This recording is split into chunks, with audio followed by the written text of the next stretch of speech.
me what to do. I'm here. Okay, hi. Would you guys Hi. like to How introduce dare you yourself? patronize us?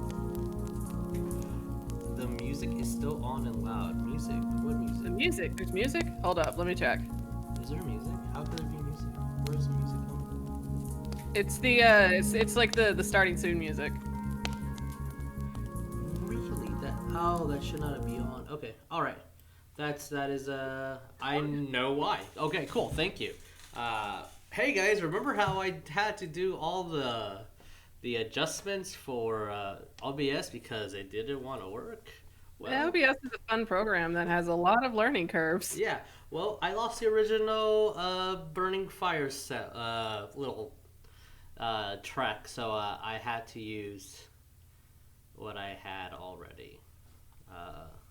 This Jesus quickly goes online and tries to get a royalty-free. You're only one person. Yeah, I know, and this show needs to be as professional as possible. Excuse me. Hey, you're doing pretty good. Don't you patronize me in front of all my friends. But hey guys, thank you, appreciate it.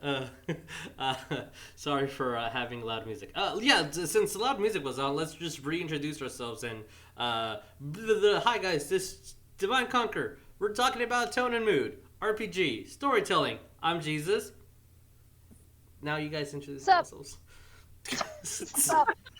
I'll jump in. Great. Great. Hey. Wow, you're talking What's to up? Yeah, finally.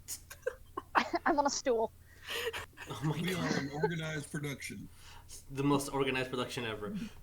We have a Vic, we have a Lynn, we have a Dickie, and I assume over in a corner we're probably having a Tabitha yell at us randomly. Tabitha will yell at us randomly from like another room, but yeah. That makes okay.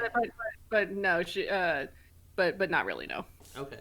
Well, if opinions are to be had, I will channel through whatever Eldritch means to convey her message. The Eldritch means of communication.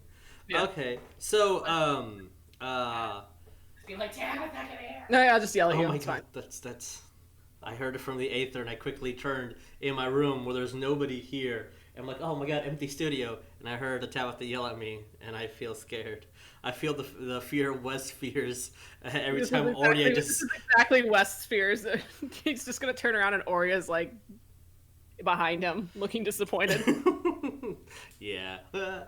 Okay, so again, the topic of conversation for today is going to be tone and mood, and essentially, it's kind of like a feels, like the storytelling purposes of feels, like the atmosphere that the author gives out as the DM. That would be the tone versus the mood would be essentially how the audience interacts with that.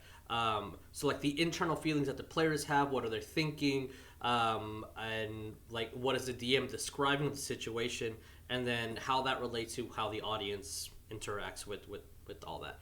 But before we get into that discussion and have a couple of maybe good ones and one example of a really, really bad one from a really great movie, let's discuss the past couple of games, shall we? Oh, boy. I think Friday's game is still fresh in everybody's mind. So Maybe. if you want to get that one out of the way, what up, yo? Oh man, that I felt that was a really intense session. In the sense of, I think for maybe like the second time in West's very short life, did I feel, oh, I might have fucked up. Yeah, there was that thought. I wouldn't say West fucked up. Well, it's in the sense of that's my mentality on it. West's mentality of it is oh, there are consequences to my actions. Yeah, I did not expect the first question to be about specifically the Book of Avacent. Look, here's the thing. West is a very straightforward individual. The first thing he sees is a lady who acts like she knows everything. There's strings everywhere. Gee, where was the last time I saw strings? Oh, how about that book we never talk about? that we just hide away in a bag and pretend doesn't exist. That might be important. I would like to know more about that book.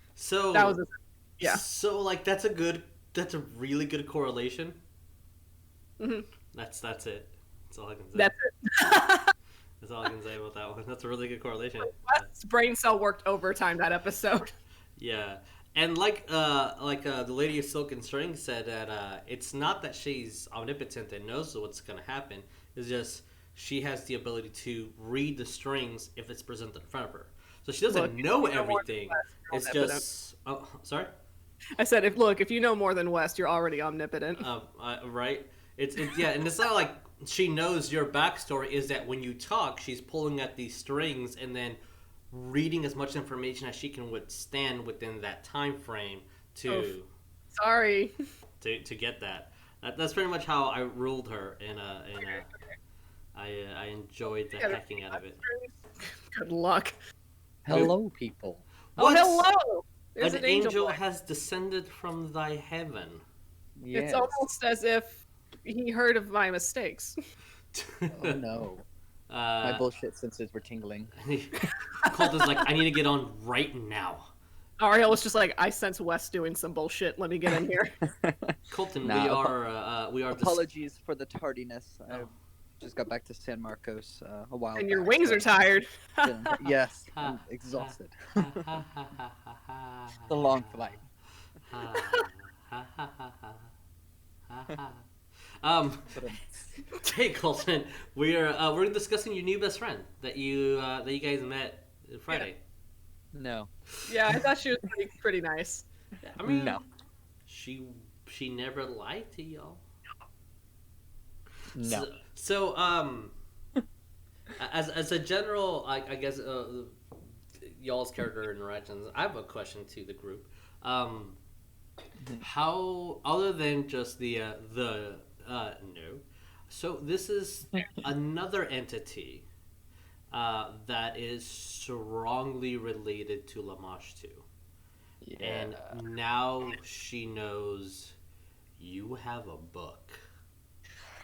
Yeah, that was West is learning that there are consequences to his actions. Yeah. Yeah. Yeah, just a bit. I thought there were some tasty key moments of RPing. First, I want to give all the props to, in my after every single game, I tend to have like, man, that was good. Like just like one moment that stood out to me for whatever reason.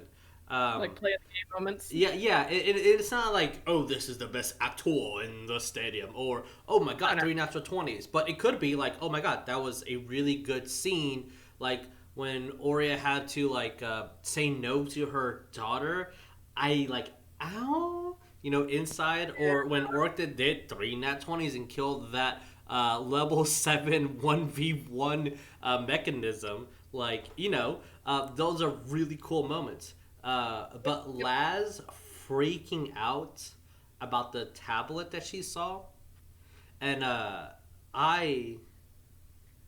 she roleplayed it was, I just cannot stop, because there's a lot of details to that tablet, and the one thing that she mentioned was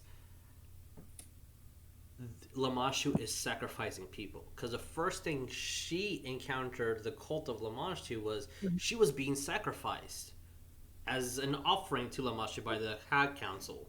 Yep. And so That's right. for her to be because it was one of those things, you're joining the game, this is so, they're in the middle of a big boss fight right now, bro.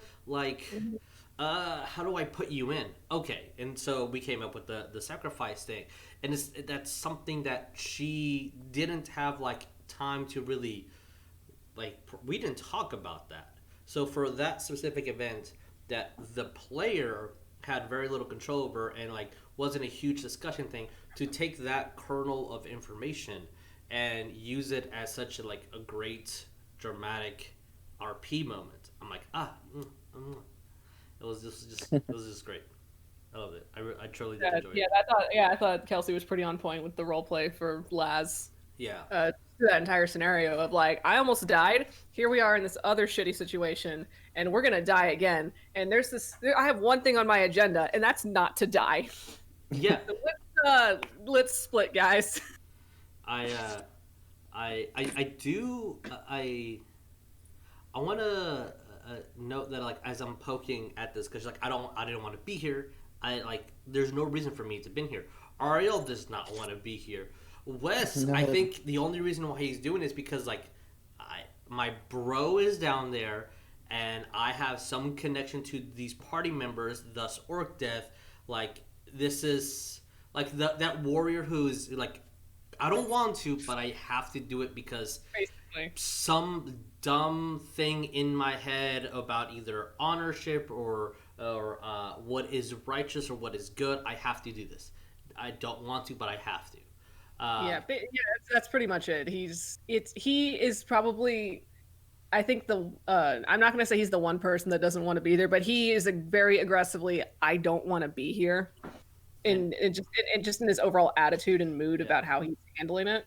But it's like son of a bitch, I don't want to be here. But if I'm here, I'm gonna do my goddamn job. Yeah, yeah. It's a He's mostly his main driven point, which I have on his character sheet, is his main driving point for any narrative is that he just wants to help.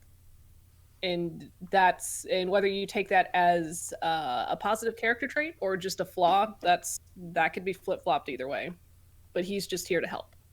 I did when we were like making the final decision on like what we were doing because I off camera I tend to ask you guys what is y'all's next mission because that eases me on like preparing maps or like oh they're gonna go here I know there's a dungeon nearby let me just prepare that just in case I mean especially for Roll 20 now because it's a different ballpark than what we're used to. I can't just on the fly draw something and like, oh, place camera there. Like you know, it's a little bit more time consuming. Right.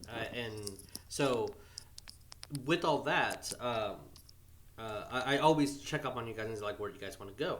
For there was a 50-50 on like what do you guys want to do because if so many of you guys don't want to go to the Underdark and it's only Orc Death because his friends down there and he was looking for him and he just found out where he was because where did y'all meet what Reefer y'all met him in the forest right outside those mountains y'all met Orc Death in those mountains like this group has been searching for each other so like it was either going to be Orc Death plus throwing new bags of beans or it was going to be and it was going to be a vote, but since everyone's like, I guess we'll do it. Not that I want to, but I will.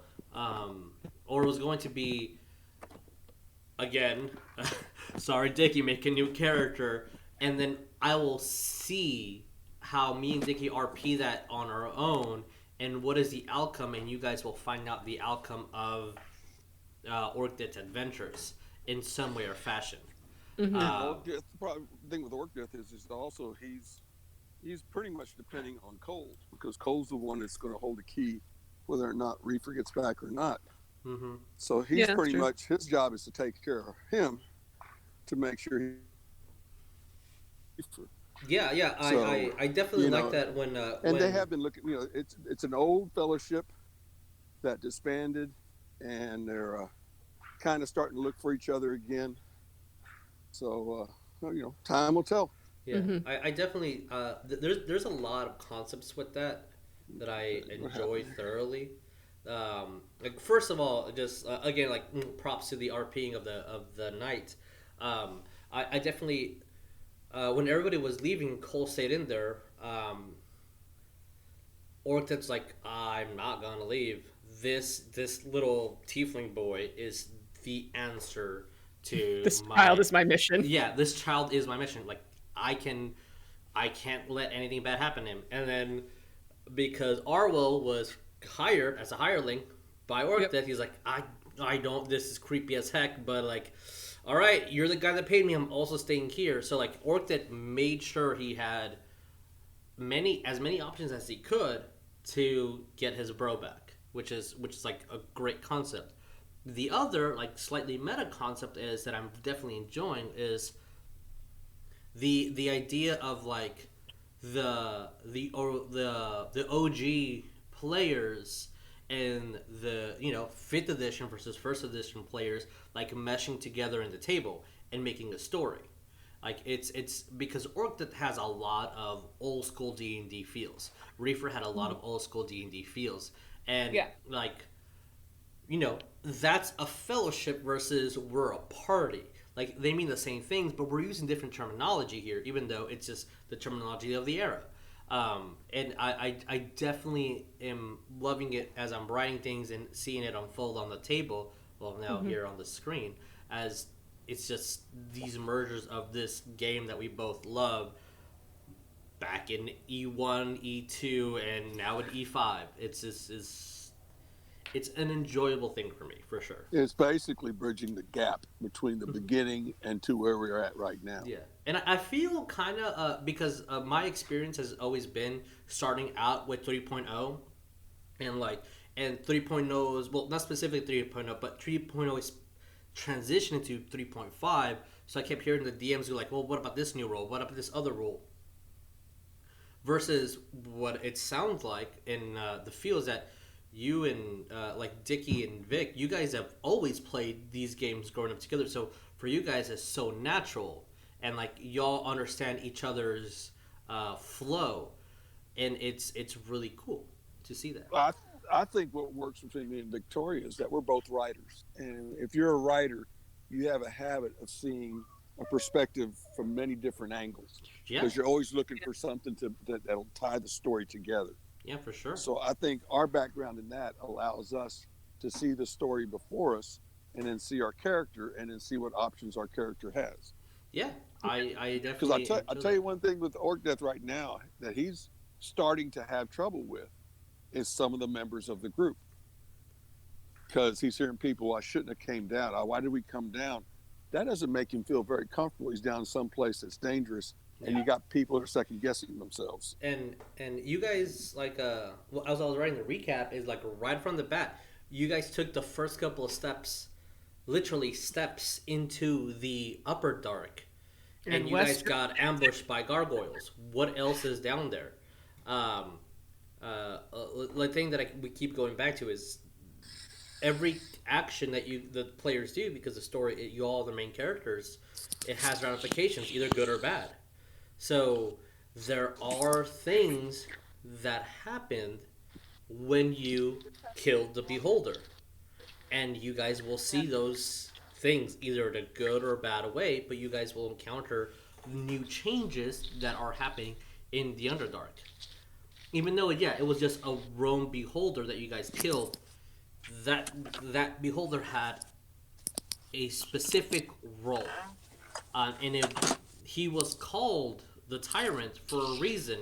And now that the tyrant's dead, we'll see what else has to happen.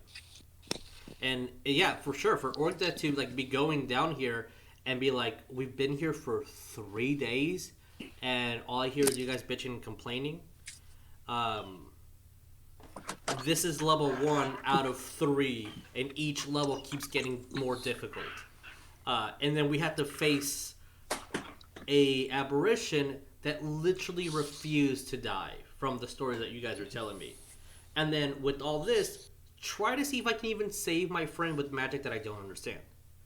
So like that's a lot on Orc Death's shoulders for sure. Mm-hmm. And he's also figuring out, well, since there's people second guessing themselves, that he's beginning to feel less like a teammate and more like he's going to have to pretty much take care of things on his own now. So he can't walk around here freely because he doesn't know where everything is at. So he has to depend on the group to lead him to where he needs to go. Yeah. But he's paying attention where he's been because that way he knows how to get out of here. Yeah, it's I need Wes to lead and I need Cole to cast the spell. Yeah. Oh, God. Exactly. Oh, no. Hey, I mean, Cole's been a player. I mean, when with who we just went and spoke to. Yeah, I mean, Cole's been doing some really big power moves, and I'm loving every second of it. Yeah, I feel like when say what? Again, I had to redo everything on OBS, and I didn't loop the video, so it went black for a couple seconds. Apologies. Well. Well, no, I was basically playing off of with Orc Death's concerns. I'd say that like I feel like party conflict like that is something that I believe has the potential to be fleshed out during, I guess, the lulls, like say just traveling on foot or taking a rest. Mm-hmm. It's one of those things where it's like, hey, okay, we need to take 5 minutes and like kind of resituate ourselves and be all on the same page. Yeah, for sure. Mm-hmm. And those are good, character growth. And Orc Death would be one that's not like thinking, well, this person's not going to be good the rest of the way. His memory of that person is only until the last event. So the last couple of events, Laz and Ariel have been voicing their second guessing. But in the next situation, if they come in and blaze of glory and does a great job, then he feels good about himself because he knows that they're on the same page. So his memory doesn't go very far. His memory only goes as far as his axe. Basically. As far as my axe can throw. No, and his last drink. Fair. Also fair. Yeah. My favorite continuity so far is just like you're in the Underdark and Wes just looks over and is like, how many goddamn barrels of ale does he have? Not because tools. I did a lot of work on tools because some like the Wednesday group has been like asking a lot of questions about like house rules and like because there's some things that I do differently from their book, and just adopting things and me misdoing magic at the beginning. Like, no, we need to scrap that. Do more according to the book. Cantrips, and so as I've been writing that, I'm like, man, should I have a limit on like tools? Because I know it's very common for lock picks, like, oh, it broke, you have this many left. And like, okay, well, what about herbalism? Okay, well, let's go even further. What about tinkering tools? What about brew making tools? And it pretty much the only, and audience, please correct me because I've been looking for the information, that the only one that actually has limitations that specifically says you can use this 10 times is the healer's kit. It has 10 uses and that it broke. So technically, as long as Orc Death has water, he does have the tools to continuously brew ale. Oh my god, and Laz is just like constantly making water. Yeah, and Laz can make water, so he and it's not like he's like. And again, we don't do every single bit of RP. We're not gonna role play you guys eating rations and like opening the door and using the facilities. Excuse me, I want to roleplay opening a door. Thanks. Roll me dex. Orc Death has to deal with Laz. See, Laz makes him all the water he needs, and he'll be the bouncer at any of her concerts. I love it. I love it. Lale, if you can please give me some more water from my ale, I'll definitely kick all those people out of your show that you don't want. I'm like, good. Hey, good. you in front, sit down and pay attention to the song. drinks. Or that's the oh, okay, that's fine. He's not even part of the show. Just yelling at a statue or something outside. It's fine. It's like it's fine. He's like just as entertaining. Yeah, right. He's like a Renfest show. Like when you're at the Renfest show and they have to call attention to like their security or the cabana booties. Like it's like a whole Renfest show. Yeah, for sure. Oh man. Give all your payment to this man over here. Thank you. Don't forget to buy my merch. Put it in the mug, not the one with ale in it, the empty one. Because there's soggy coins and dollars and like, whatever, drink. But yeah, there is a lot to unpack with just meeting that lady. I don't know. Do you guys have anything else that comes to your mind? Cole thinks she was interesting. I mean, interesting is definitely a word that people can use. Yeah. Interesting is a word. Ariel thinks she answered one question for him that the library didn't give, so... Yeah, she was more useful than the library. Well, yeah, a little bit. Yeah. And it kind of felt odd about and you guys were gonna see this. Maybe this is just like a little sneak peek. Sometimes sneak peeks are okay when they don't break the game. You guys could have met her a long time ago as well. Yeah, that's true. There is definitely a path that a certain winged boy like, hey, let's go this way, and then it just never happens. Hope. Yep. You guys had to circle back a couple of days to just get back to where she was, and it was literally you're going backwards, as I was mentioning it. That's so great. So like I regret meeting her. You could have met her back when you guys were like level 5. That would have been a scary thing too. Yeah. I'm sorry, what? Level 5? I just went to like, I don't know. I need Ariel is like he's having such a hard time with this because no one in the party wants to fight her, but he feels like, I mean, he knows she's strong and powerful, and it would be a very hard fight probably. Cole has that kind of inkling too, and he doesn't want to die. Well, Ariel's thinking this is the closest he's come to finding someone connected to Lamashtu who isn't just a mere puppet. Someone who actually knows things and can change and influence the world. And he's like, this... Hey, Ariel, just take a step back into the house again. No. I just want to put this on the record that Tabitha was going to be content with just passively listening in. But the second that Ariel joined the chat, she started actively looking for a microphone. Of course, as I see, and like again, because the audience can't see this, but the perspective is beautiful. And I don't want to like dox anybody, but the perspective is beautiful because all the way at the top you have Ariel, Angel Boy, and all the way at the bottom we have a little demon. Oh, look who's hanging out near the bottom too. Uh-oh, Ariel's losing the custody battle. Oh boy. Oh boy. No, there's a not that it's comparison of challenge ratings is not 100% accurate. The Beholder was supposed to be an easy fight, and it's just our dice roll sucked. That was the only thing. But half the party I think you've only encountered 2 individuals that I'm like, if you guys fight them, there's guaranteed death. And I'm not saying TPK, but I'm guaranteeing characters will die. Can they come back? Of course, all the other things. But like in that fight, if you guys face this person, this individual, this entity, there's a strong chance characters will drop, and this individual can escape.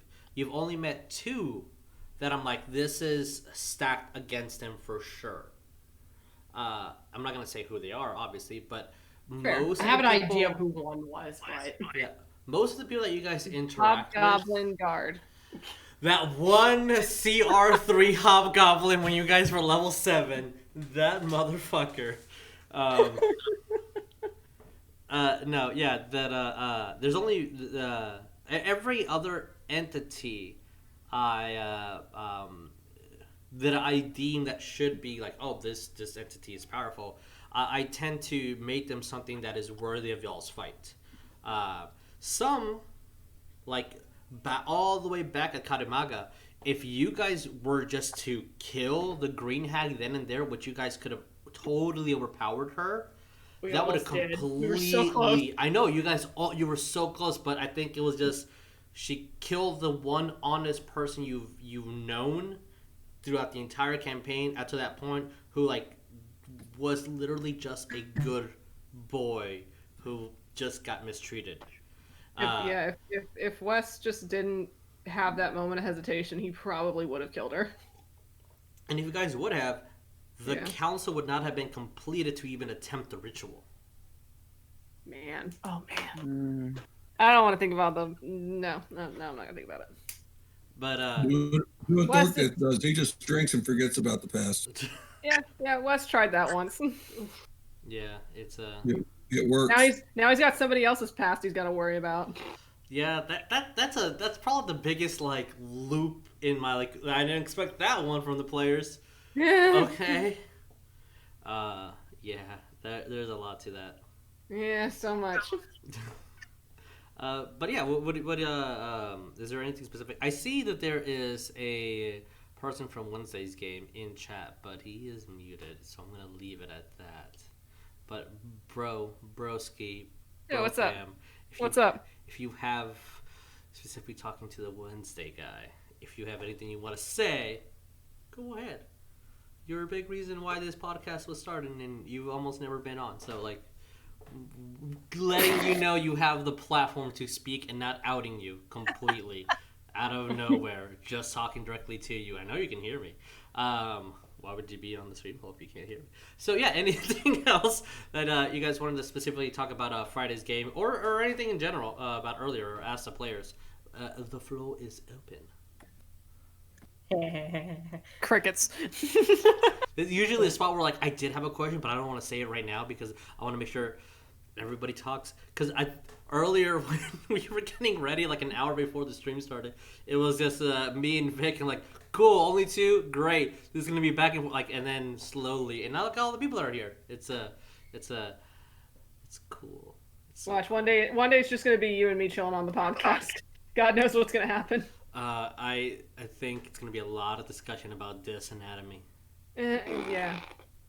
And then somehow I'm just going to see from the walls crawling like horizontal to the floor, just Lynn just like taking notes and drawing. I have been summoned. Just crawling on the wall with her tablet out, just drawing. See cords going into the ceiling. Like, oh, is that why my Wi-Fi keeps going down? Stairs and the response was stairs and Nexus. Stairs and Nexus? That's the response. Regarding character death in Sacred World, stairs and Nexus. I know for a fact Sonya has a lot of opinions on that, so I'm gonna let Sonya say those things, and I will be quiet. As I'm oh yeah. Sonya has very specific words. Yeah, Sonya, yeah. Yeah, bro, like, that was one of the, like, oh my god, these guys are gonna learn a lesson very hard in D&D, and I tried to make it very apparent. And Bones, the specific conversation we're having is with Ryan, who played Ferris. It was in the Harry Potter game, who was he was in House Slytherin and was a cleric. Yeah, they went off against a vampire, and they got obliterated and toyed with. And Nexus, the vampire, only really took one life, and that was the one who started the fight. The entire way there, the layer and everything that the vampire had was just screaming, "Don't be here, you should leave, this is not going to end well." And I even think Bones was like, maybe we should leave. But I know that the party was like, we went through like the ocean and 5 gosh dang games IRL to get to this island. We're gonna kick this vampire's ass. And it just didn't happen. Whoopsies. Yeah. I think that was and if I can quote one of my players, that's when I learned that there's no such thing as plot armor. Yep. Yeah, D&D be that way. Plot armor? What is that? Yeah, no, I'm not a fan of plot armor for sure. No. Yeah, no. But speaking of no plot armor, do do we want to talk about Monday?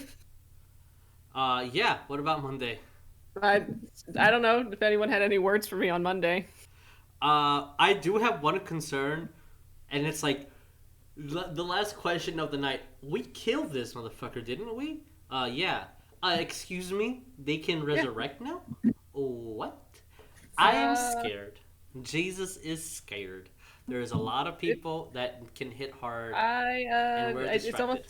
It's almost as if I left a clue with Janva herself when she did her history check. Janva, staring right into my microphone. Janva. She left. Oh, is that why conveniently she left? But if I am going to reiterate what I said, that being, you know that you are part of a cult that has been operating for centuries. They have been organized for centuries. Are they creating dragonborns? Their main goal was to create Draco Liches, and it wasn't until a couple of years ago that they changed their goals. I don't know what that means. I'm just assuming different things that are every time that I've assumed anything in the campaign because I refuse to read the book because that's cheating. It's cheating. It's cheating. It's like, what? Wait, are they doing this? Is this the thing? Like, no, Jesus, just like chill and play the game. You'll find out like in 2 weeks. But what if this is what's happening? I need to know what now. if? Yeah. What does Tiamat want? What does she want? I totally expected Fox. Apparently, Grayson's son. That's what. Yeah. Honestly, like at this point, Grayson, right now, he's just wanting to get his son back and get the hell out of all of this. Like, there's really nothing that's keeping him, like, wanting to move forward. He's like, you know what? I'm just gonna go make my demi-plane again and fuck all y'all. I was gonna say, like, now that Grayson has his thoughts, and if he rescues his son, and potentially met Big Daddy before he was tamed, like, what is keeping Grayson here? Honestly, we have, like, this group hasn't had the sit-down moment to chill and talk, so he has, like, no, like, loyalty to any of you guys, really. There's been no bonding. Not at all. Like, the closest they had was with him and Ophelia, but then, you know, she flipped out about the whole Dragon Mask thing, so he's like, alright, fuck you then. Alright. Like... It's cool. It's cool. Just Fox just call his son family. It's okay. It's whatever. Fox doesn't know. He's not here to hear that. Grayson has, like... very particular on that. Grayson has a thing with, like, people claiming to be family when they're not. So he's like, that's like a weird thing of his that he's just like, no, you're fucking not. Fair enough. He has his reasons. And once he sits down and kind of thinks everything through, like, he's just gonna want to try to leave, probably. He's just gonna be like, I can't. Like, I'm just gonna go over here. Like, this is all... No. Just gonna go over there, sit with the mimosa, and be like, have fun. Yeah. Bye! I can see that. I can see that happening. Mm-hmm. Do you have a backup character in mind?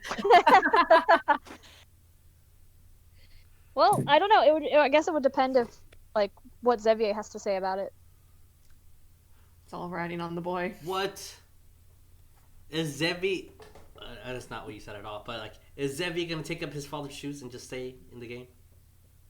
We'll have to see. That'll be interesting. You guys still have to find him. He's, like, upstairs, just chilling, getting a manicure. The last clue of the night that you guys got was that he was 30 feet away. Grayson heard his thoughts, so he was close enough to be heard. Yeah. He's just upstairs chilling, just like again with the mimosa, getting his nails trimmed, maybe manicure at the same time as a pedicure. Xavier's not into mimosas, unfortunately. Well, that can change when nobody's looking. He's into rum. Sounds appropriate. That's gonna be interesting. I will say though, this year, I have heard more players discuss backup characters more than any other time I've ever played D&D or any game. Like, in this year itself, it's just like everybody's like, "This is my backup card. These are the this is my backup. This is my backup." I'm like, "Holy crap! Do you guys have no faith in the characters living?" Like, no. You're the DM. We're just expecting the inevitable. We don't have faith that we're gonna live. Oh, okay, my bad. I don't think it's that. I think we're all just excited, and we aren't. We wouldn't be upset if there was a death. I guess. Yeah. But on the flip side of that, how is that affecting your role play? Mm-hmm. Where you're playing fast and loose, and you're kind of like I don't know, maybe someone out there wants to die so they can play their backup. I hope not. I hope not. At the same time, I've always had the thought that if you're not happy with your character, you should just like, yo, DM, I really want to be a sorcerer. I like this fighter, but I want a sorcerer now. Is that okay? Can I just like play him for like 2 days and like see what's up? Like I think that's a a fair thing to say. To Yeah, talk to your yeah. I DM. think so. Yeah, yeah, and on that term of if you're not happy with your character and your character's not is just becoming not fun to play with, I think you should put that character on the back burner so that you can have a minute to be like, okay, why is this going the way it is? Why am I not having fun with this character? While at the same time, you could use that time to bring a fresh new character in just to see what it is you're looking for. At the end of the day, I've had that situation before to where Reefer, I mean, he was just kicking ass all the time. It was just unchallenging and too easy. So I got bored with him. So I swapped him in and got somebody else. I had a thief, I had a monk, I had a cleric, I had an elf, and these guys were just, different characters that I can use that started all over again. It was more challenging again. And I think that's the reason why people want to change their, because they're getting bored of what they got. I mean, yeah, I guess I can see that. I mean, I think it all depends on the player. Yeah, true. I can see either they're looking for a challenge or they're looking for something depends new. on the dungeon master too. Because if the dungeon master's not making it challenging, if the dungeon master just making, hey, go in there and grab what you want and you got it. It's for sure. What's the point? So what I'm hearing is I need to up the stakes in my game. Yeah, that's what I'm hearing too. So I need to up the challenge rating by like 5. Just one more Black Dragon. Well, right now, have you heard anybody that's bored with their character? I mean, now. I hope not. I think the reason why everybody's talking about a backup character is because they're afraid they're going to die. Yeah. You guys are only sitting in a room with like the biggest players in the entire module. It's fine. Yeah. So, I mean, when you start being an ex-basketball player, when you start thinking about, injuries, you get hurt. Yeah. So when you're thinking about dying, it's right around the corner waiting for you. Yeah. I feel like I had the opposite experience when I played basketball and I wasn't thinking I'd still get hurt. That's just West, I think. That's West always just being in the back of your mind, just coming out. Oh, lovely. Yep. As I'm drinking my water and the awkward silence kicks in. Stay hydrated. You better stay hydrated. Stay hydrated, bro. So this is the part where we move on to we're gonna move on. We've hit our we're almost about an hour into the stream, so we hit our mark. Nice. Let's before we do, just to be fair, does anyone have any audience or anyone chat or anyone here have any question that they want to ask or like thing that they want to poke at or like trying to get into the character of mind? Poke at the bear. Go ahead. Poke the bear. Poke the bear. Just poke the bear. Poke the bear, eh? Just go poke him. If How dare you steal my next character voice? I'm excited. They sound fun. Even if this is like a one-day NPC, like they sound fun. Just like their personality in general, I'm like, I could hang with this guy, like for real, Z's. Like out of anything in the world, I'm like, let's go hang out. Like you sound like fun. Want me to make you some like vegan pancakes? Like I'll do it. I like vegan pancakes. So, tone and mood, essentially the feels of storytelling. So, just some basic questions I kind of just like posted here. I guess the conversation can really like lean heavy into like storytelling and just elements of like what the game presents to give you specific feelies, and how different they are with what the players get those feelies, how the dungeon master wanted to give out those feelies, and then that end result being the audience, what they see. Because we can all work really hard on making a horror movie, but the gag in the movie industry is that a horror movie and a comedy, the only difference is just the timing. So like a misplaced quote or a misreceived information from the dungeon master to the player makes the audience feel different. Like any time that one of our players has been scared, we'll be like, nope, I don't like that. When I'm editing, I get a giggle. Not that as the dungeon master I wasn't giggling. I was just like, I'm super creepy right now. And then Vic's jumping out of his seat, and then I look at the video. I'm like, I'm glad that my pain brings you pleasure. I mean, pain in general just brings me pleasure, but that's besides the fair. point. Settings in genres, how they influence things. So, like playing a Ravenloft game, right? That's going to instantly when you sit down and you're like, the setting is Ravenloft, horror, despair. These things will come into character, and like that will influence what you're writing.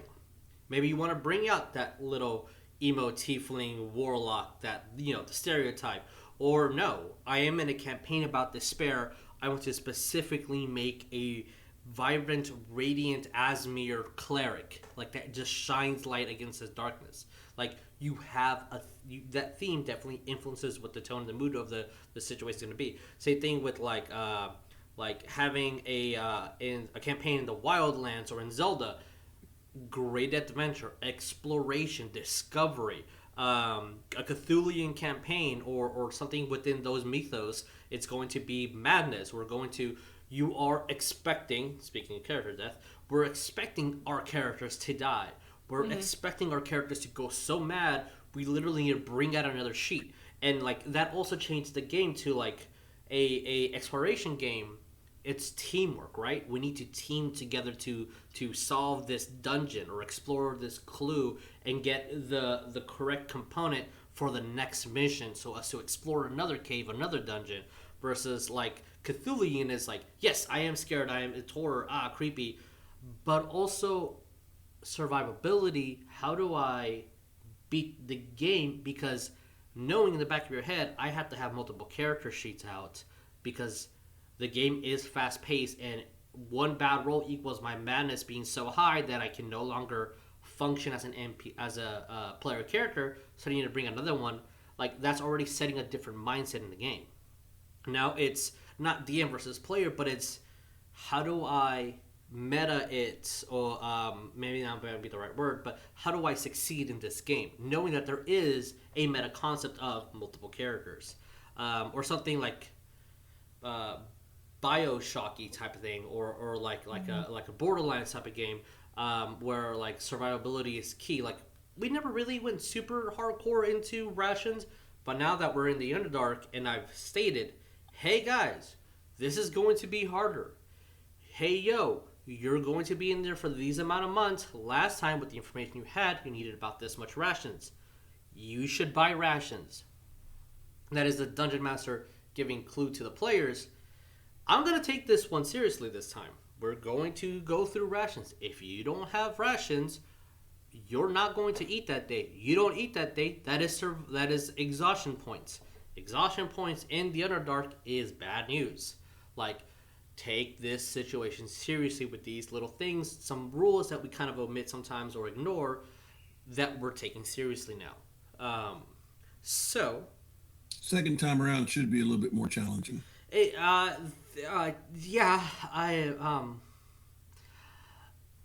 There is a point where I think. Remember when I said you've only encountered two entities? I'm like, this could be a TPK or many character deaths. There is two, possibly three new points just in the Underdark where that could also happen. Giving away too much. It's gonna be fun. It's gonna be so fun. Just be smart. I mean, I think any character that goes into the Underdark is just like, yeah, I might die. It's gonna be interesting. We have from our own private chat, Innistrad and Eldarin come to mind with two settings that have like wild different tones / feels, Lovecraftian and horror mixed with like fairy tale mythos. It's in the Magic the Gathering universe, which those are.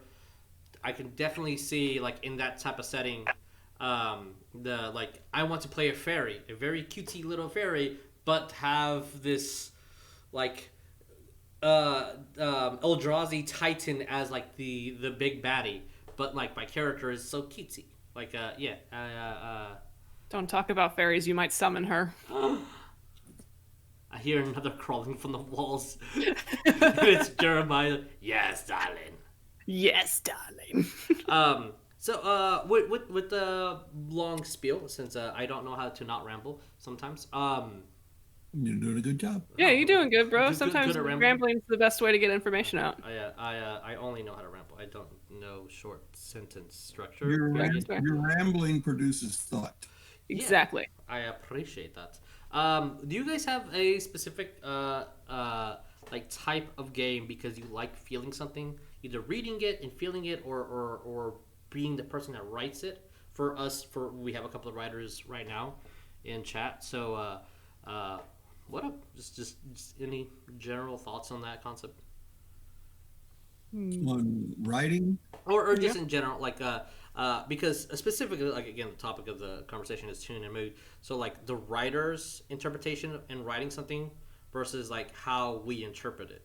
I think when you write something about the game itself, if you plan to write about the game, it really doesn't come out that well because you're missing certain parts. My writing was totally by accident. Mm-hmm. You know, the kids that were playing the game, I kept track of everything they did every day. Because when we used to play with my brother and I had Reefer, he had this calendar. And every time we did something, I wrote on the calendar what we did on that day. So we can always look back on that calendar. So I always had a habit of keeping notes. And after playing a year or two, different students would come in and play different characters. And sometimes they'd pick up characters from the year before. I started looking at these notes. I said, there's a story developing here. And it's really done, it has something to do with the module that they were playing, which several modules that they did play. But, it was easy to cover all that up because you can always change something because of copyright laws and stuff like that. You can easily change things up by, names and things like that. And I think when you are keeping notes at the beginning, the story becomes better because you have more in-depth analysis of what's going on. And then you have ways you can express yourself. A lot of times you'd have a situation. Then as a writer, you would sit down and think about 10 different ways this situation can go. You would think, okay, what's the Hallmark Channel type ending, or what's the type of ending that's got a little twist to it? Or what's the kind of twist people are not expecting or not looking for? And then you start exploring and start bringing things up like that. So I think when you write about it, it's, if your first intention is to play and then write what you played, you got to keep notes. If you don't keep notes, you're not going to get everything that you need on there. That's me personally. I mean, that's good info for sure. Notes is key. Notes are yeah, I agree. Notes are pretty key, whether it be DM notes, player notes. Sometimes there's a thing that happens that the DM completely improvs, and then you got to go back and make that note and find a way to incorporate it into the story and build off of it. And then sometimes what happens in the game, it's just a few dice rolls or something that doesn't seem that important. When you go back to writing it, you can kind of fluff it up a little bit, make it more colorful, make it more meaningful, make it more interesting than just something that's simple. Mm-hmm. Yeah, for sure. As I am soaking all this in.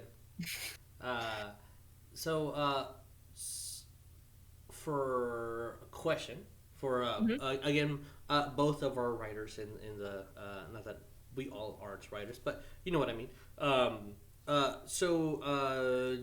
Dickie and Vic, DMing as you guys are writing and preparing for the next couple sessions or writing backup or etc.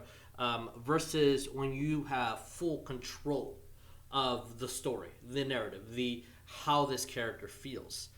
Do you guys have like different processes on like how I want to invoke?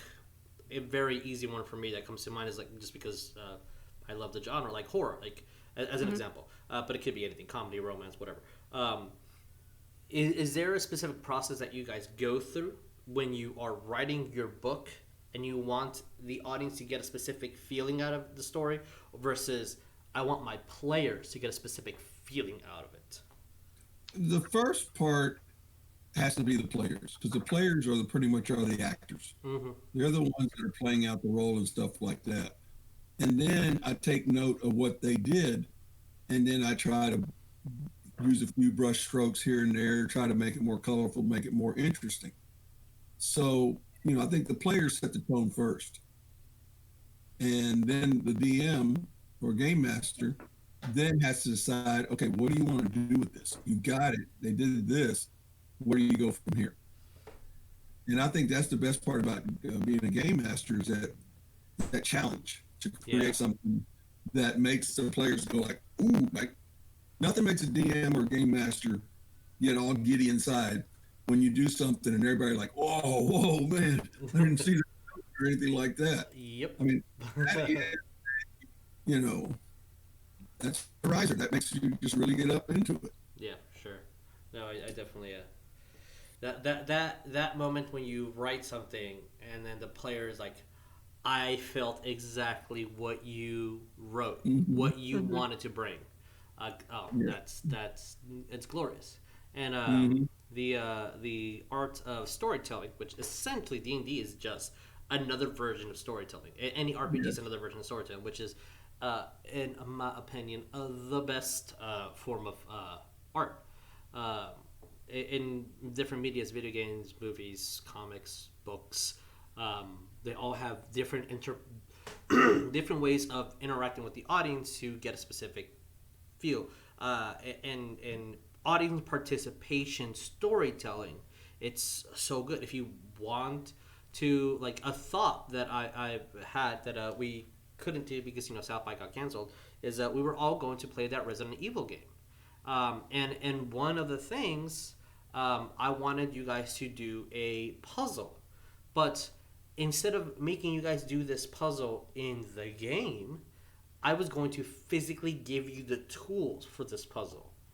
I was going to change the light to match the light setting that would be inside of this hospital. Or, how dare you give me a puzzle? as our interaction with the basic puzzles that I think Jess brought to that one game night. Yeah, you're the best at puzzles. How dare you give me a puzzle? I like those things definitely bring out the mood. Using different music.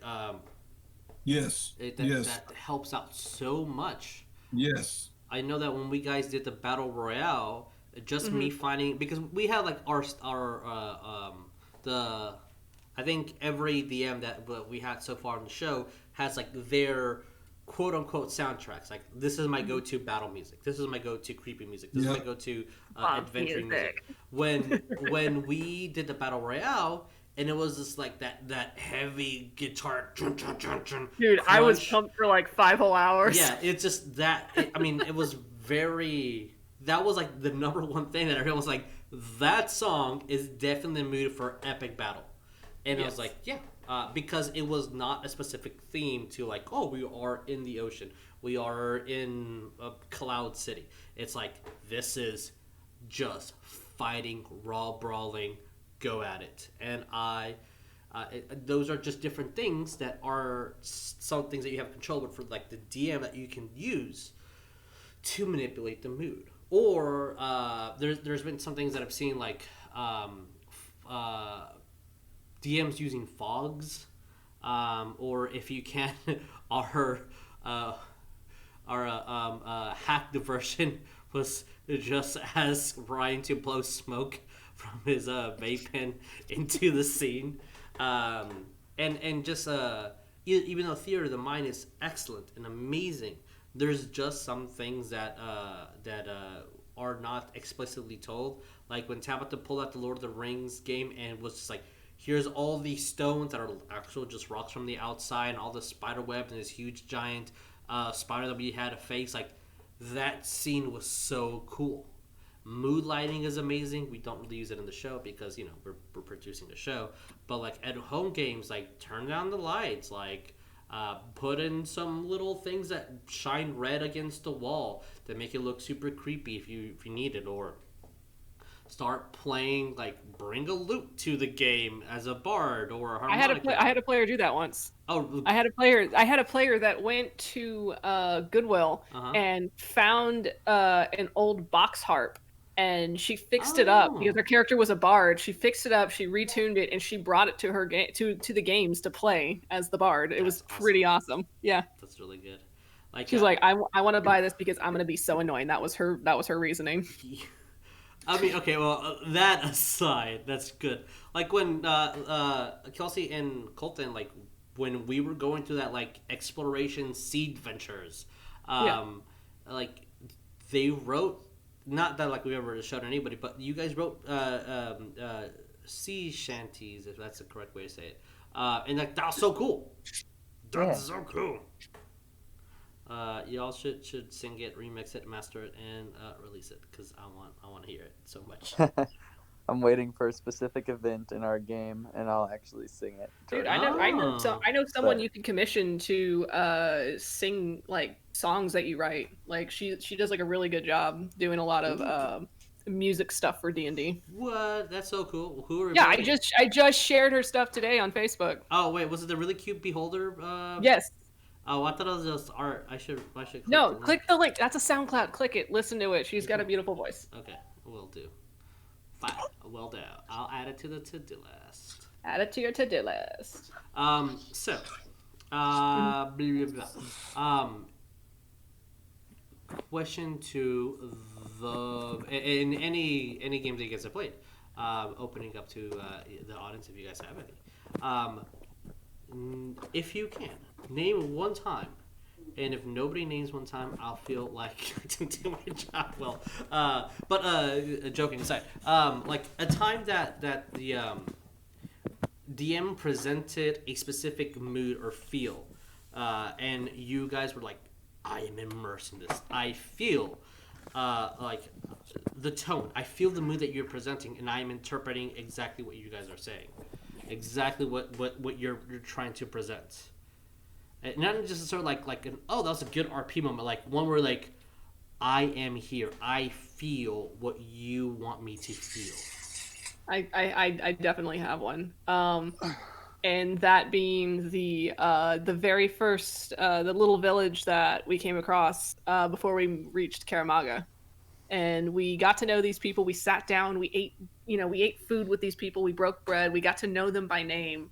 And then we went out to go help them. And then right as we were bringing their cattle back, everything was in flames and people were dying. And it was like, oh, no.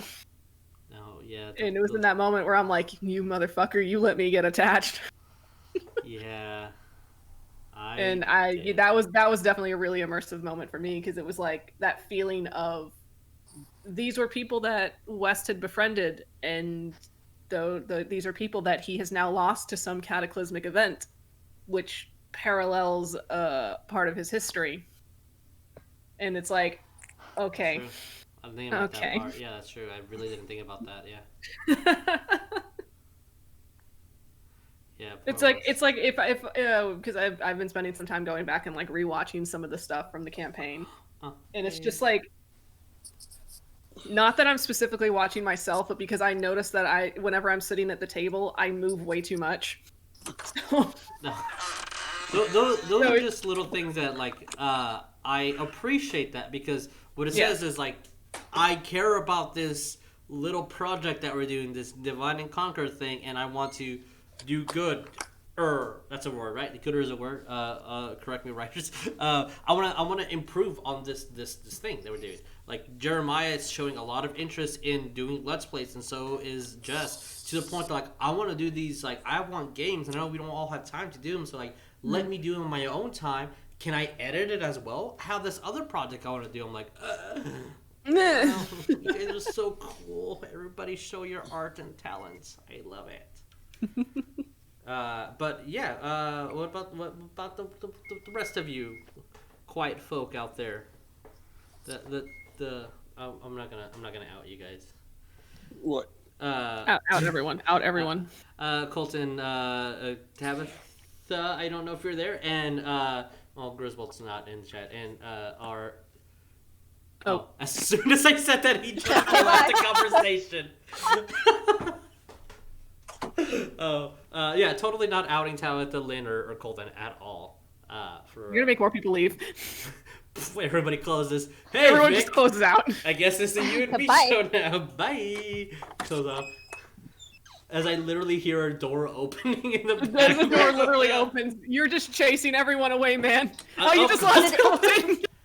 Oh. That Follow me! This way! Hurry up! did anyone else have like the flashbacks of like MSN or AOL, the door sound when someone logs in and logs Oh. off? Oof. I felt Guess- old there. Guess what? I'm I this was many years so old. not hip even back then that I never had AOL. I had I- AOL. I- AIM. I never wanted to even talk to anybody online because You guys were allowed to talk online? I I could have, but I never had any friends to do that, so no, I didn't. I can picture Silence. Awkward silence. Oh. Let's go back to outing people. Oh yeah, outing people. I Talk about your demand immersion. I demand Colton and Lynn to tell me one story where they're like, yeah, man, I feel that thing that person wants me to feel. I have one. Okay. Oh, I have one. This was actually when I used to DM. I used to use candles all the time. Yes. Like pitch black. We're doing candles because we never used minis or anything like that. Like we didn't do that until like way later. So it was all theater of the mind. So we had a buffet off to our left hand side with all the snacks we brought, and then drops of the water. actual table was like completely dark, candles everywhere, and we made it spooky. Nice. With Grayson's original game, the DM, like there's a storyline that involved the Fae, like the Feywild being broken, Oh, and wow. yeah, like it was stop breaking. it was the Feywild was broken, and there was a point where the group had to go inside this canyon, and they unknowingly walked into it. And as soon as they would do that, our DM would turn on a very specific light to let us know where we were. Oh, okay. So anytime we would get this specific color light, we would know that hey, something fucky's about to happen, or we're in the middle of somewhere we're not supposed to be. Okay. So like that's pretty cool. I've never heard of that. I like that. That's interesting. Yeah, like I think he just went and like bought like those colored bulbs, like a red light bulb or a blue one and stuff. Yeah. But like depending on which light bulb he would turn on would tell us like, hey, we're in a weird phase situation, or there was a specific time when they drank these potions that had us go back in time and like see history happen. Mm-hmm. And he would turn on a different light for that. So as we were playing the game, he would just casually reach over, turn a light on, and we'd be like, "Oh shit! Like That's so cool. something's What'd wrong." we do? Like what? Yeah, exactly. That's So, cool. that was one situation. And he would also use props a lot, and there was one encounter really early on where our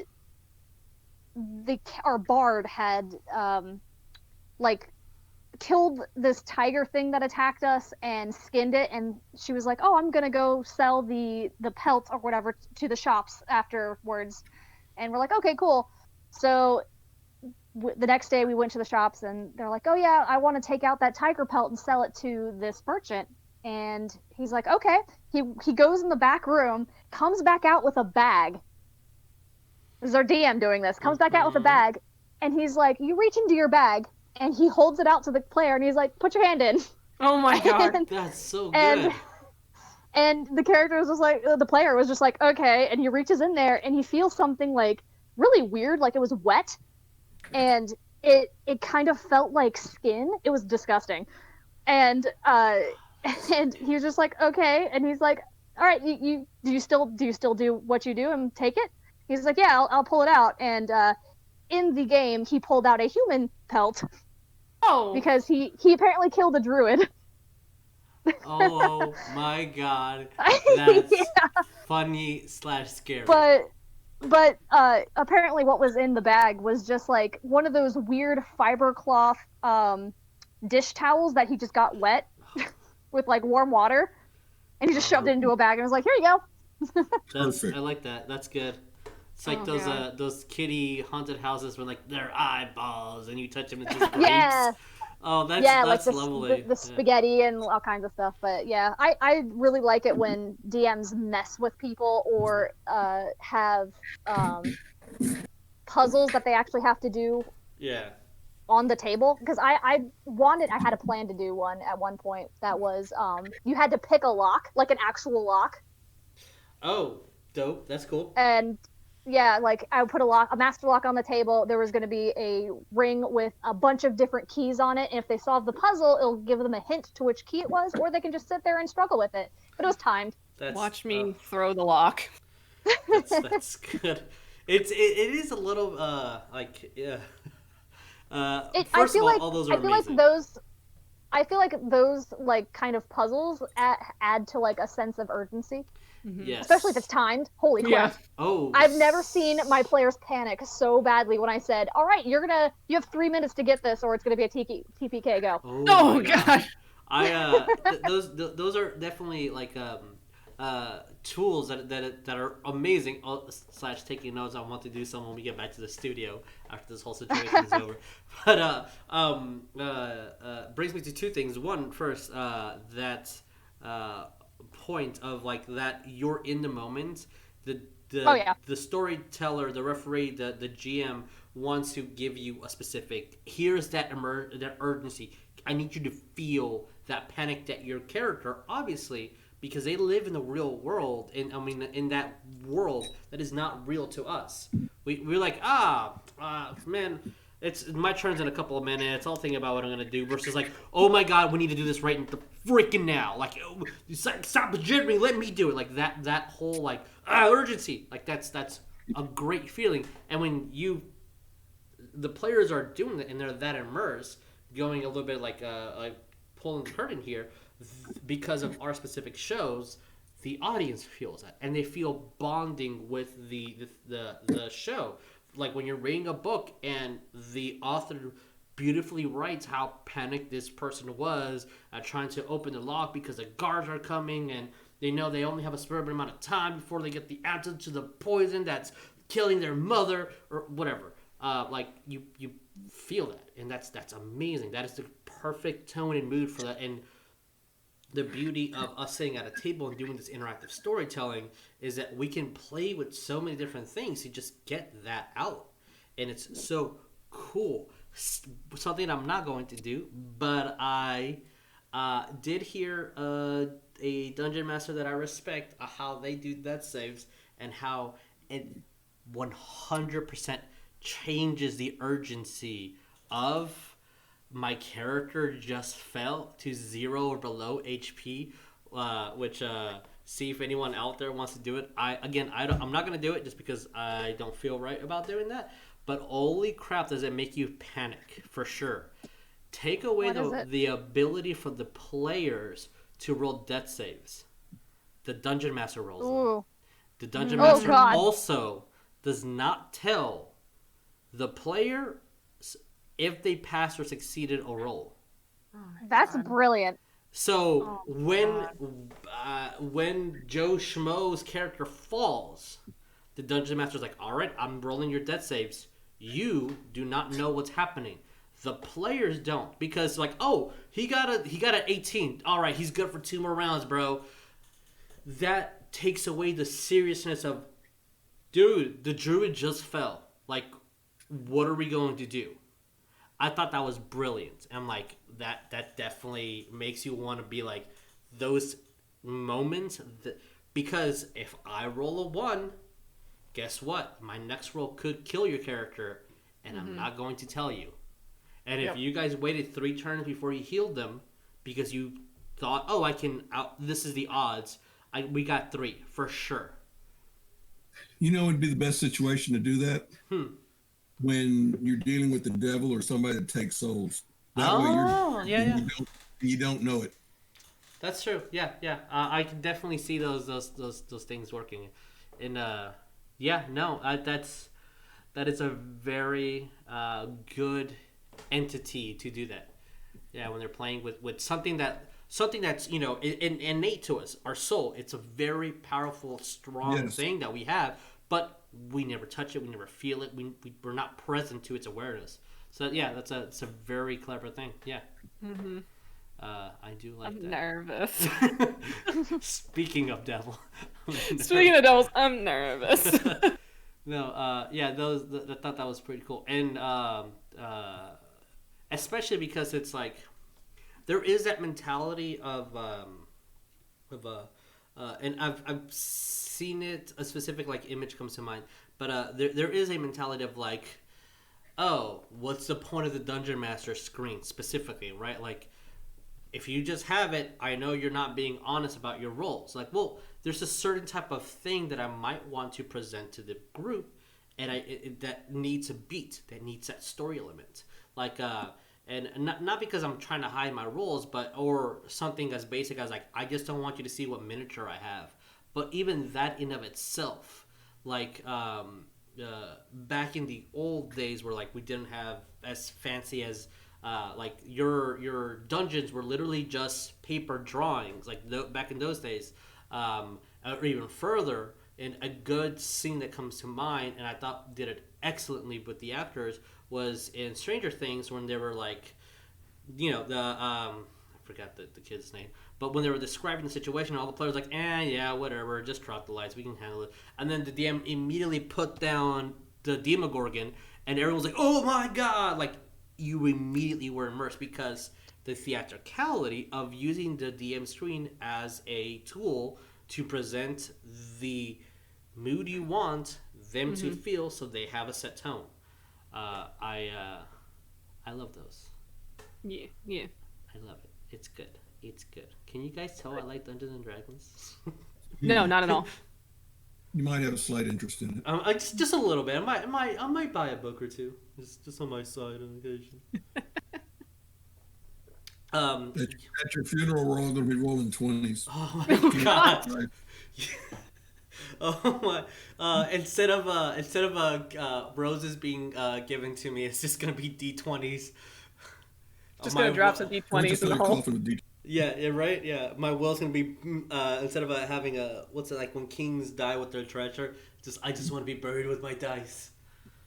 Oh my god, that could be a quest in itself. People going to go find the cursed D20s. Oh no! That are buried within a tomb. Oh man, that would be amazingly idea. An interesting idea. Horrible in practice. Yes. Please don't dig out my grave to get my original D20 that I've had for 16 years. What if there's a lich buried with a hoard of luck stones, and you have to go through his tomb to find. Well, first of all, wow, that's weird. Secondly, I want to be a lich in real life. That would be cool.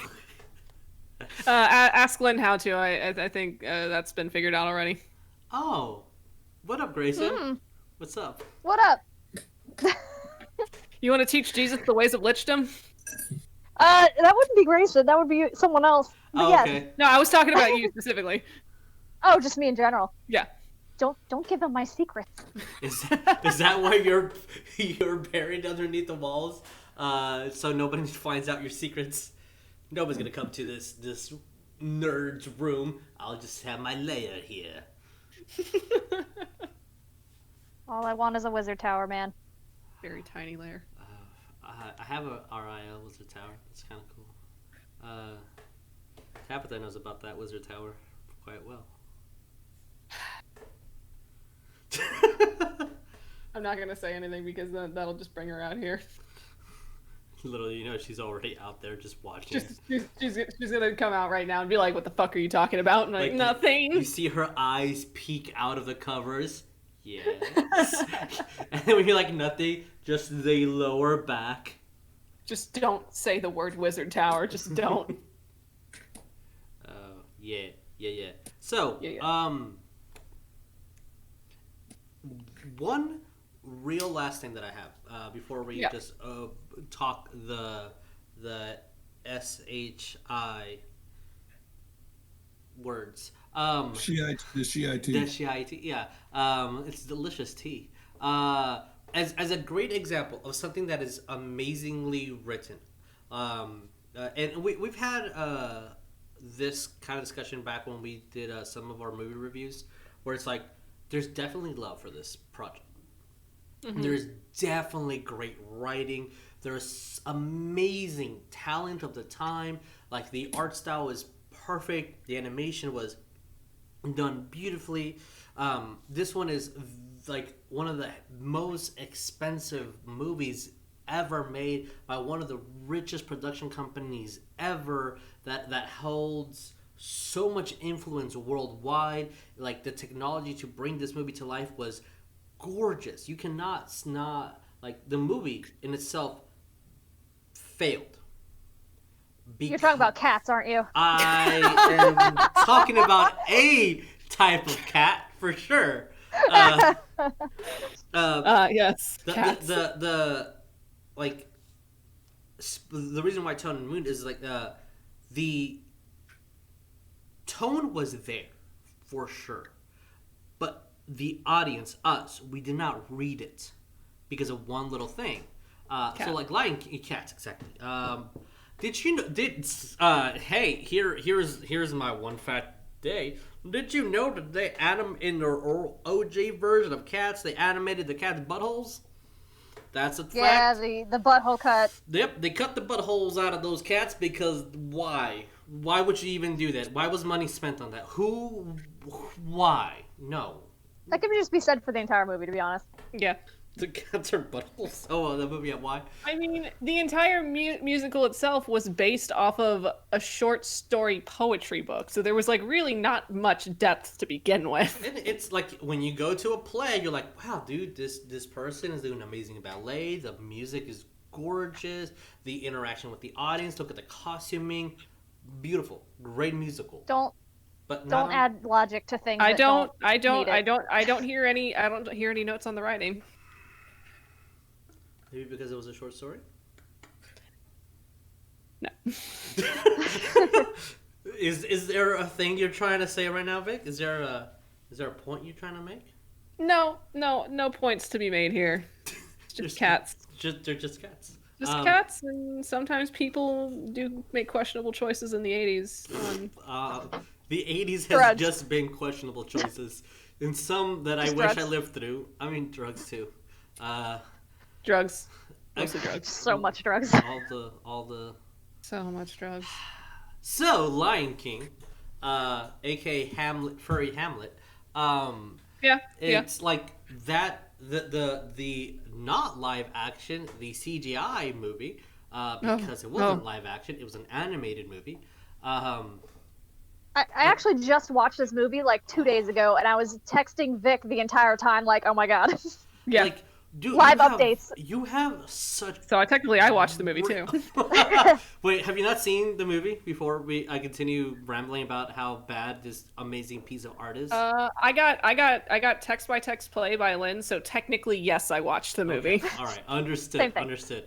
Like we have like queens and kings of their like world. We have Beyonce, we have amazing comedians, we have my beautiful chocolate lover, we have a Gambino in there. Like, oh my god, we have such great talent, beautiful score, already great storytelling, amazing emotional memorable scenes like Mufasa falling to his death, Simba just that panic he has before he gets sent off by Scar. All these great things, everything was there, but the audience didn't connect with it because there was no emotion in their characters' faces. They were cats, and that's literally what I texted Vic. I was like, there's zero expression to any of their faces. They're not even like moving their ears to show expression. There's not even any normal animal expression. Yeah, and it's budget cut. It's just like one of those things where like the tone wasn't there. No, We didn't relate to it. We didn't. the author could have, like, we already saw. I mean, I also have like kind of a thing about like, I have two takes on remaking movies. One, I have why? very big takes. Like, why? Just why do you want to do it? Also, Money. Another one that's very important that I learned about the Teenage Mutant Turtles.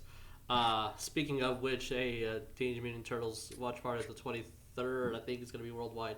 But like, just because a newer version came out of this franchise, because franchises need to make money, that does not invalidate the original love you had. This new Lion King sucked does not take away my memories of the first Lion King being great. Yeah. Yeah, it's because the first one was great is why you have such bitter feelings about the new one sucking. Yeah, and I make this argument, going against a little bit off topic here, but I make this argument, and I made this argument again when we had one of our other movie reviews. If original Lion King never happened, like Earl Jones never made amazing voice casting, the production wasn't. They didn't use dolly zooms in an animated movie. Like, The Lion King was a great, amazing masterpiece Disney produced. If that never happened, and we saw this Lion King for the first time, I'm not gonna say it would be received as well as the original one, but people have been like, "That was really cool. Did you see those lions? They were magnificent." You wouldn't have an emotional attachment to it, probably, unless that's your thing. But I don't. It's not a bad movie. Like, say, I mean, I would go with my I'll just be the other on this one because Sure. I have varying opinions when it comes Sure. to movies like this. Like, so say if I never saw the original Lion King, Yeah. and this was the first iteration of Lion King I saw, my first thought would be, if you were going to make an animated movie, why don't you just make an animated movie and not just a cheap National Geographic knockoff? Oh yeah, that's a point. Yeah. I mean, it is. I mean, what they were doing is a form of animation, but if you wanted to make an animated movie, you could have gone the extra mile to put more love into it.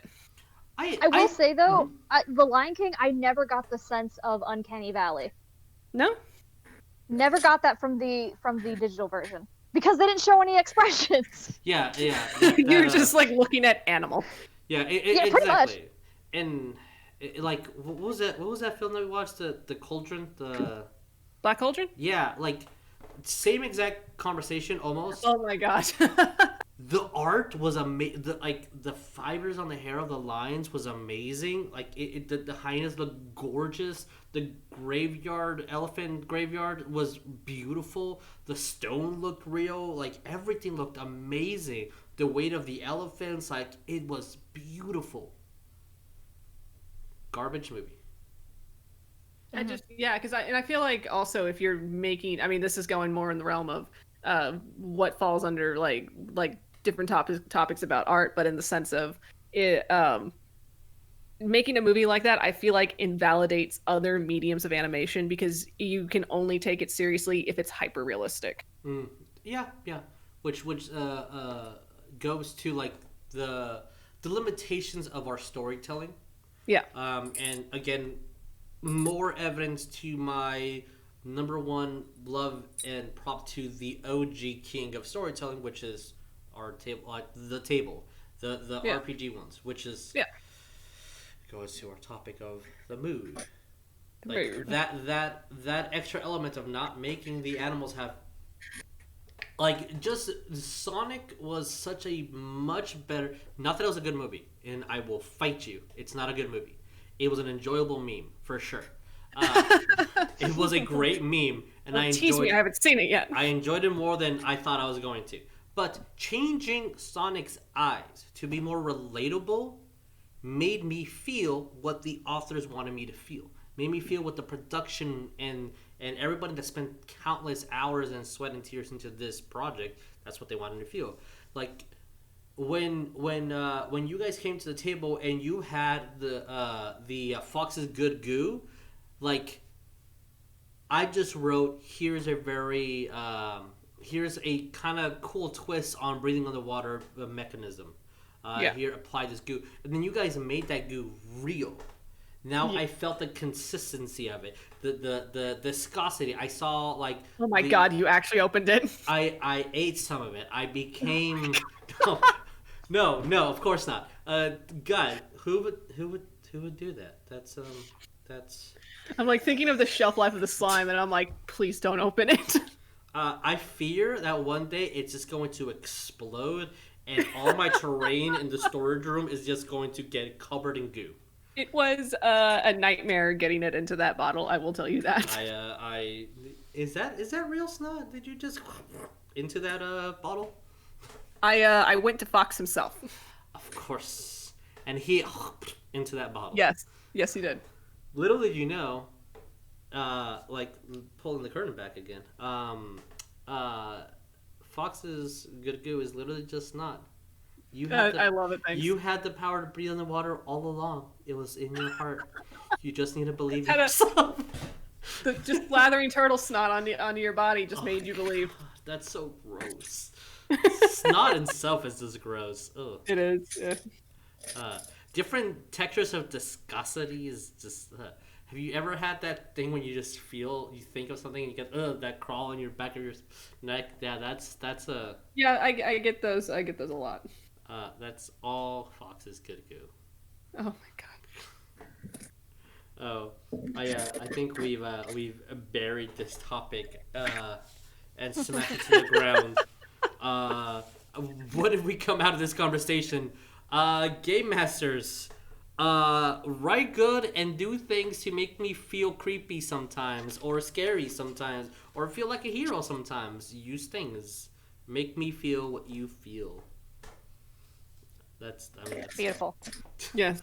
10 out of 10. Like, bros, I'm not gonna say that I'm going after your jobs as writers, but I think I'm going after your jobs as writer. No. Okay. So I'm gonna just hand you my notebook, and you can take it from here, bro.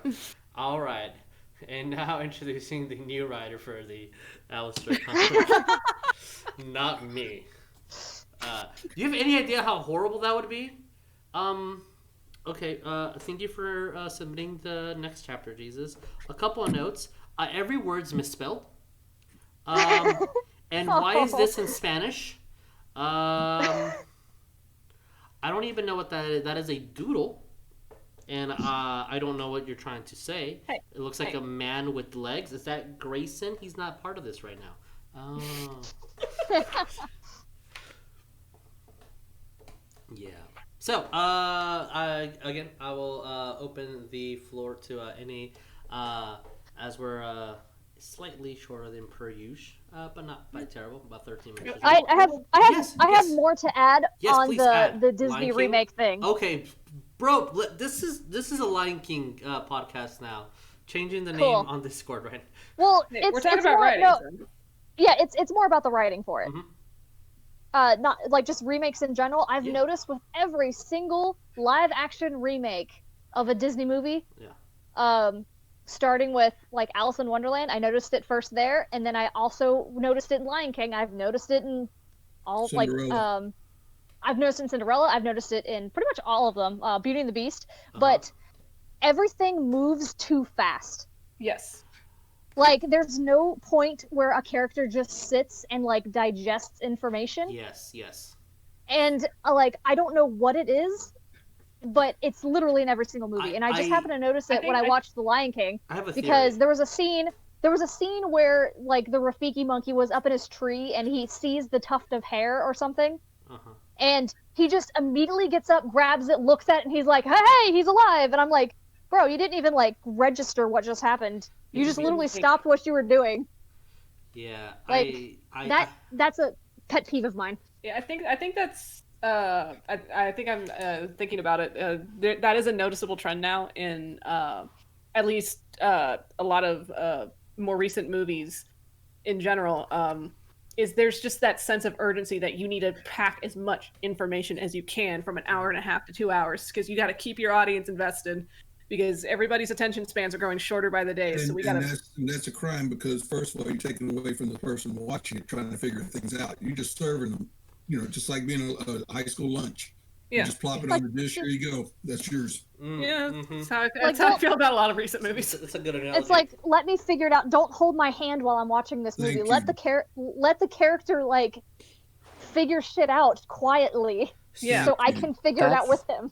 That's one thing that one of my film professors was talking about, that Hollywood thinks its viewers are idiots. Basically. I mean, They the are original, idiots because they're making a yes. whole bunch of money off of the same thing. That's a big argument where, like, I think every one of us here agrees on that exact specific topic, and like me and Colton can talk about hours on the last Star Wars movie, and be like, yes, we don't like this, but it's making so much money that Hollywood's not gonna change. Don't bring up Star Wars here. Don't do it. Star Wars is a controversial topic. Don't bring it up here. Don't bring up the new Star Wars here. Other movies that have a Sky and a Walker on it. But no, I think all you guys' points is correct. Like Hollywood does a lot of things, and Hollywood is not. What was it? I think Hollywood's 10 to 20% of all the movies out there, probably even less. But they're just the loudest, and they have the biggest budget, and they have award ceremonies for themselves. So, like, it kind of makes it seem like Hollywood is everything when it's really not. I don't like saying that it's an elitist little like industry, but at times it does feel like that. It is.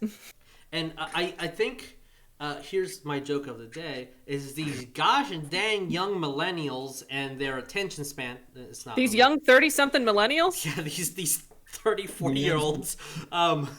They're spending money. It's like the last Star Wars movie, and I enjoyed the movie, but I did see a thing, which every single one of the points that you're making about Disney is that it is so fast paced, and I think the reason why is because if it's so fast paced and has a lot, you're thinking it's deeper than it really is. There's so much to digest here. You're gonna think about it longer. It's going to be in your brain registering all these different things longer, and you don't notice these little holes in the movie that every movie, even the greatest, like Lord of the Rings, you can nitpick until that movie is garbage. Like every movie has that because it's a movie. It's going to be, but it's going it's going so fast that you don't have time to say, wait, what, like, is this the MacGuffin now? Wait, why are we in this planet? Who's that guy now? Like, you don't have time because, oh, look now, big explosion. Like, oh, looks shiny blades. We can't make cross this water is dangerous. Oh no, we're across the water now. But I thought we couldn't. Vader's here. Like, like it's just going too fast. I have one critique for Lord of the Rings. Best movie ever in the world of history ever. No, what's up? Denethor's death scene should have been longer. All right. As everybody kill him more. Kill him more. Kill him more. More of the kill, please. We have a comment on our private chat says, "Oh, Star Wars, you mean that bad Disney fan fiction?" I mean, and here's the thing. Again, going to the it's a movie. It's a movie. Wrote, like watch. I have, and I still have some like little critiques and nitpicks, like in the amazing juggernaut that Marvel movies are, and they are amazing juggernauts. And you can say, "Oh, Ant-Man wasn't that great." Take the entire Marvel industry out and just put an Ant-Man, and you'd be like, "That is a funny superhero." I just want 5 Ant-Man movies, thank you. I haven't seen any Marvel or DC movies. Nice. Please go home right now. I have zero. Go out of your house, come back in, sit down, quit your job, quit everything you're doing, and just watch these movies. Glenn, keep doing what you're doing because you're perfect as you are. I have like they give me zero interest. I have zero desire to see them. I haven't even seen any of the new Star Wars movies because I don't care. You know what? You can watch the trailer and you've seen the whole movie. Basically. Exactly. Basically. Like, I feel like when it comes down to it, every single movie has pretty much the same plot. Yeah. Mm-hmm. Yeah. especially nowadays. Well, don't Which is forget when they came out with that new one, starting with Harrison Ford in it, and when Han Solo got killed, that was basically the remake of the very first Star Wars. right. Yeah, yeah, Right. it was. Exactly. It was a ripoff. Yeah. That's why I definitely like what Ryan is saying in chat is that it's fan fiction, like what we're doing in the Harry Potter game. It's fan fiction. We know Dumbledore defeats Grindelwald. Someone just had money and made their fan fiction a movie. Because I've made movies that are pretty much like that are never going to see the light of YouTube. That are just they're fanfic. Like every single Avengers movie is fan fiction in my eyes. You got a way to get around that, though. There's a way to get around that. Alternate universe. Yeah. Alternate universe. Yeah, and that's why when that's what they did with Star Trek. Multiverse. Yeah. I Exactly. agree. That's why I like when they're talking about as because I know it's Lynn's favorite movie in the world. The Avengers. They're like, this is the cinematic universe. As we have ties to the comics, we're not the comics. And like as soon as people started grasping that, they're like, oh, because like I heard a lot of people like, I hate Captain America. He's such a Boy Scout. Like, bruh, like. Don't mess with my cat. Like that's my bro. That's my America right there. And like they're different people. They're completely different entities. And it's that's my take. I hope you guys like my TED talk. Well, I didn't like any of the Marvel movies because they didn't stay close to the comic book. And I said, why do you want to watch the same story retold? Yeah. I What's the mean, point of that? It's in the sense of like if we're gonna start talking about comic books and movies, it's the same thing happens throughout the entire span of comic books in the sense of there was always different writers. There was somebody new that was writing for a new arc. So the stories were always changing. The character motivations were always changing. It's because somebody new was writing in place. Well, and there's another thing with that, which again we've already completely derailed from the podcast. But like Batman, for example, which is who does not know what Batman is, the story of Batman. I don't know anything about Batman. Well, I need you to read a book. It's like how many Which more? one? I know, right? How many more times can we tell that story? How many more times can we interpret that story? And everyone's it's favorite story to interpret. Because it's like, why am I gonna watch this other Batman movie? I've already seen the whole story, but it's how that is being interpreted. How many times do I have to see the Wayne parents die? How many times? Yes, and you take how many times do I have to watch those girls drop? Yes. And that's why I said the last Spider-Man, at least when they brought in the new Spider-Man, they didn't go through all that. Yeah, they're like, you know who Spider-Man is? Let's just go. We you know how he got his powers. Yep. Let's have him move on. Let's move on. Yeah, it's we can avoid Uncle Ben dying for like one day. Yeah, right. Which like I totally love the new Spider-Mans. They're really good. I enjoyed them thoroughly. They were fun. I thought they were a fun iteration because they actually treated him like, the kid he is. Yeah. Oh, yeah, for sure. He's definitely going great with that kid vibe. Yeah. And that's I do anytime someone complains about a movie, and 100% not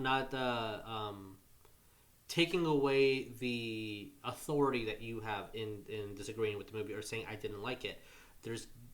It doesn't matter how I feel or any thoughts or any points that I make. If you did not like it, you did not like it, and that is the end of the story. That's the end of the conversation. But I do like to present this, but when you're entertained.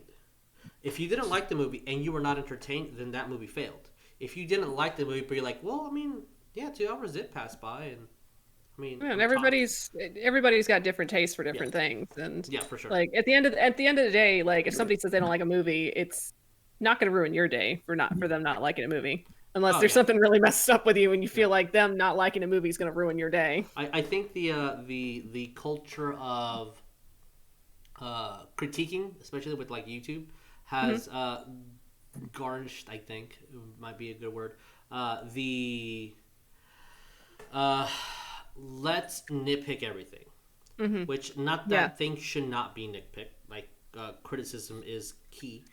Criticism is always key to improving on anything that you love, and if you're so passionate about this that you feel Like when Metallica cut their hair and people were like, "Oh, I feel betrayed. Metal's all about long hair." It's like you felt this passionate about this group, this art format, that like their personal decisions on their hair influence you to rage this much.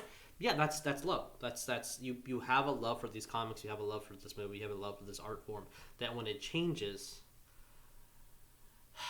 like fourth edition, who made powers, we don't need powers, we don't need to have every single class uniform. Like, I need my wizard to feel like a wizard, my barbarian to feel like a barbarian. When you do that, it doesn't I don't like fourth edition. Hey, everybody's got different vibes that they roll with. Like, if I'm and I'm saying that because there are people that watch this that like fourth edition, bro. Who? Give me their names. Give me their names and their addresses. West's voice actor says that fourth edition was like his first real big playthrough. Well, so that's fine. Yeah. That's fine. Yeah. Doesn't mean he likes it.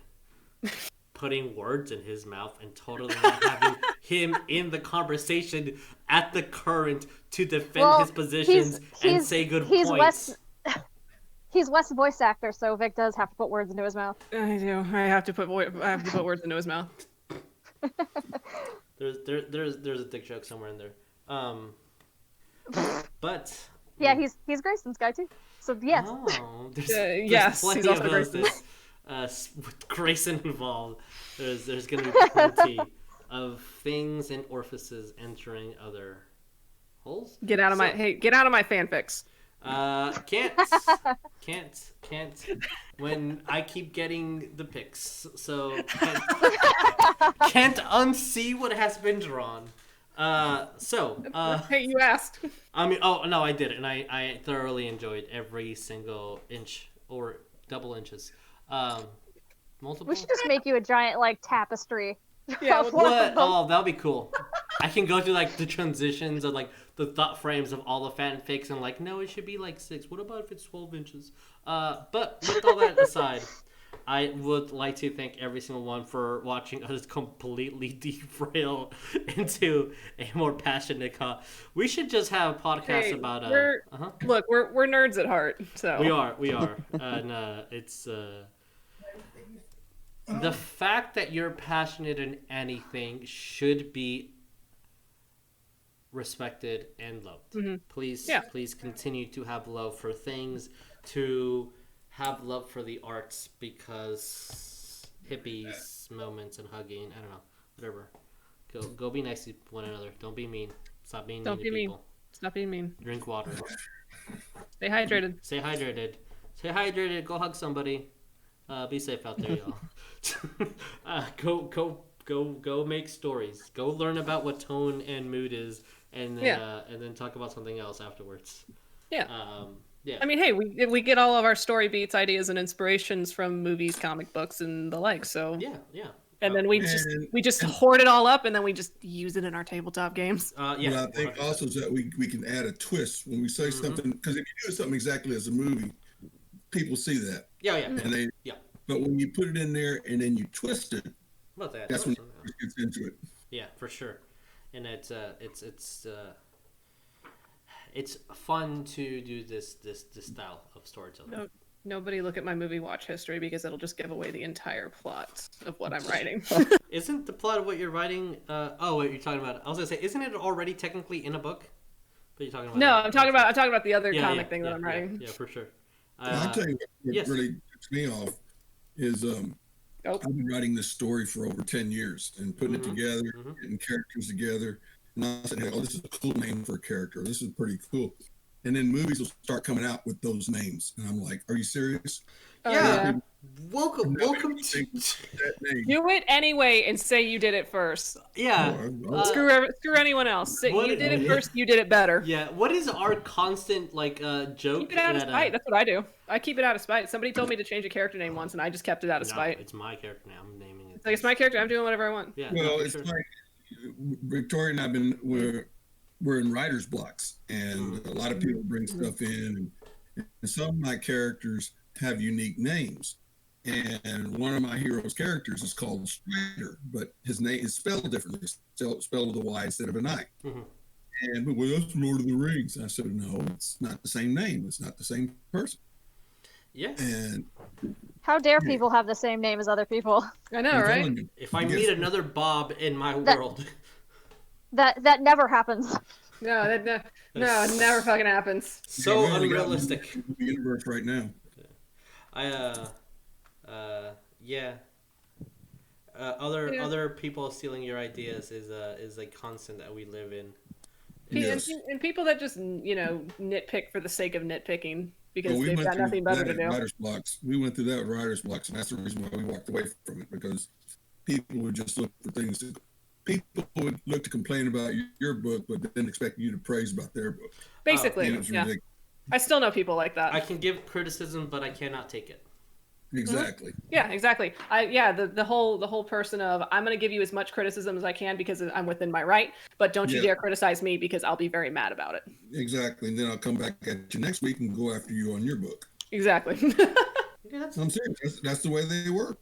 Yeah. Next month. I've literally listened to somebody tell me once that they judge what kind of graphic novel or comic book they want to read, whether they think the art is good or not. And I'm like, you're gonna miss so much out of life if you just keep using that mentality for everything. Yeah, no, that's true. Like, you just give stuff a chance. And I'm also salty about it because we're also writing a comic, so I'm like, okay. Yeah. Fine. Think that way. I don't care. There's been some comics where I just nothing, not discrediting talent or anything like that. But like I just couldn't get into the art, but I know it's a great story, and it's like, there's no fucking way in hell I could ever draw as well as they did. So like, don't let something. If that bothers you that you don't want to read it, then whatever. Like, there's nothing I can ever say to persuade you otherwise. But like, also don't. Like, just don't. But yeah. Alrighty, folks. That is going to be us for our podcast as we ever grow and trying to perfectly, the impossibility of that word, make this show as best as we can and try not to have the audio interrupt us at the beginning. Thank you guys again. Appreciate it. We will edit this and it should be up live on YouTube and on Spotify and on Anchor within the next week. And if you miss any part of it and you want to just come back to Twitch and rewatch it, totally. There'll be links to the Alistair Project below, to our friends, and some little love for everybody. Thank you guys so much. Adios. Be safe. Night. Bye. Bye.